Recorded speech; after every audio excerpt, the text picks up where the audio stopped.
Hello, good morning, सुप्रभात। Second class. आज हम करने जा रहे हैं हिंदी व्याकरण। हिंदी व्याकरण में आपको मैंने लेसन तो आपको खुद ही रीड करना है। मैं आपको एक्सरसाइज करवाऊंगी। पहला प्रश्न है, हम लोग भाषा के किन किन रूपों का प्रयोग करते हैं। हम भाषा के मौखिक भाषा, लिखित भाषा और सांकेतिक भाषा। प्यारे बच्चों, मौखिक भाषा वो होती है जो हम बोलकर, जैसे मैं आपसे बोलकर अभी बात कर रही हूँ। लिखित भाषा जैसे कि मैंने इस पेज पर लिख कर आपको दिया है। और सांकेतिक भाषा ऐसी भाषा होती है इसमें चित्र आदि बनाए जाते हैं, या जैसे कि चौराहे पर एक पुलिसमैन खड़ा होकर हाथ के साथ इशारे से इशारा करता है व्हीकल्स को रुकने का और चलने का, तो वो सांकेतिक भाषा होती है। बेटा प्रश्न नंबर 2 है, ख भाग है, भाषा का मुख्य कार्य क्या है। भाषा का क्या क्या प्रयोग है, भाषा क्यों ज़रूरी है हमारे लिए। भाषा का मुख्य कार्य अपनी बात को दूसरे तक पहुंचाना होता है। भाषा हमारे लिए इसलिए ज़रूरी है, भाषा का यही मुख्य कार्य है कि हम एक व्यक्ति अपनी बात को दूसरे व्यक्ति तक पहुंचा सकता है। ठीक है। प्रश्न नंबर 3 है, ग किन्हीं 5 भाषाओं के नाम लिखिए।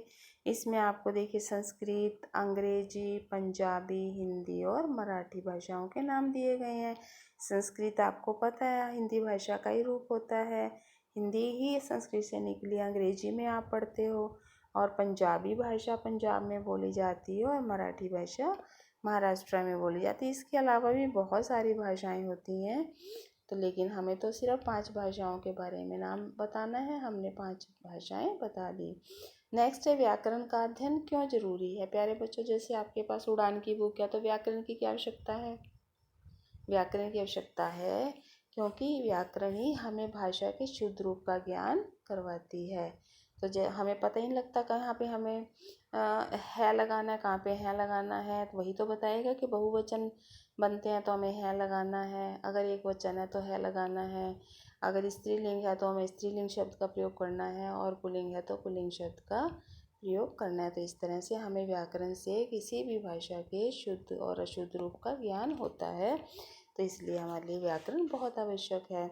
भाषा का और लिपि का सही मेल बनाइए। आपको एक साइड में भाषाएं दी गई हैं और दूसरी साइड में लिपि दी गई है, तो आपको ये बताना है कि संस्कृत कौन सी लिपि में लिखी जाती है, अंग्रेजी कौन सी लिपि में लिखी जाती है, पंजाबी और हिंदी। संस्कृत बेटा देवनागरी में ही लिखी जाती है और हिंदी भी देवनागरी में लिखी जाती है, यानी पहला और चौथा दोनों देवनागरी से ही जुड़ेंगे। ठीक है।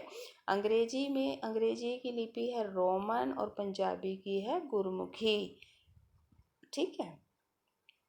ये तो बहुत आसान सा क्वेश्चन है, लेकिन आपको पढ़ना है, याद करना है और समझना है। इसके बाद है प्रश्न नंबर 3, वाक्य पढ़कर सही या गलत का चिन्ह लगाइए। भाषा विचार प्रकट करने का माध्यम है। भाषा से के द्वारा हम अपने विचार प्रकट कर सकते हैं, बिल्कुल सही है ना। व्याकरण की जानकारी होने पर भाषा की त्रुटियों को दूर किया जा सकता है, ये भी बिल्कुल सही है। त्रुटियों का मतलब कमियों को, उसकी गलतियों को। अगर हमें व्याकरण की जानकारी हो जाए तो हम भाषा में जो गलतियाँ आती हैं उनको हम दूर कर सकते हैं। ठीक है। ग है, संसार में केवल 4 प्रकार की भाषाएं बोली जाती हैं।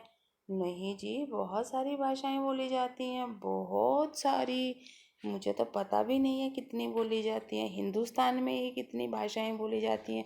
हर एक स्टेट में अलग अलग भाषा बोली जाती है, और हर एक स्टेट के अलावा हर डिस्ट्रिक्ट में भी अलग अलग भाषा बोली जाती है। थोड़ा थोड़ा अंतर भाषाओं में आता रहता है। इस प्रकार अनेकों भाषाएं संसार में बोली जाती हैं। सांकेतिक भाषा को हाव भाव से प्रकट किया जाता है, बिल्कुल सही है। सांकेतिक भाषा को हाव भाव से प्रकट किया जाता है। इसमें गलत का निशान लगा है, लेकिन मेरा ख्याल से तो ये बिल्कुल सही है। यहाँ सही का निशान होना चाहिए था, घ भाग में सही का निशान लगाइएगा। इसके बाद है अंग्रेजी भाषा की गुरुमुखी लिपि में लिखते हैं, ये गलत है भाई। हम गुरुमुखी में पंजाबी भाषा लिखते हैं, अंग्रेजी तो हम रोमन में लिखते हैं, ये गलत है। तो घ भाग ठीक कर लीजिएगा, बाकी सारे आंसर इसमें ठीक लिखे गए हैं। 4th क्वेश्चन है, ई से अंत होने वाली 4 भारतीय भाषाओं के नाम दो। ऐसी भाषाओं के नाम लिखो जिनका अंत में ई की मात्रा लगती हो, जैसे कि हिंदी, पंजाबी, मराठी और अंग्रेजी। ये तो आपका हुआ आज का chapter. Have a nice day and love you. इस लेसन को अच्छे से पढ़ेंगे और इसका टेस्ट भी लेंगे हम फिर आपसे। Okay bye.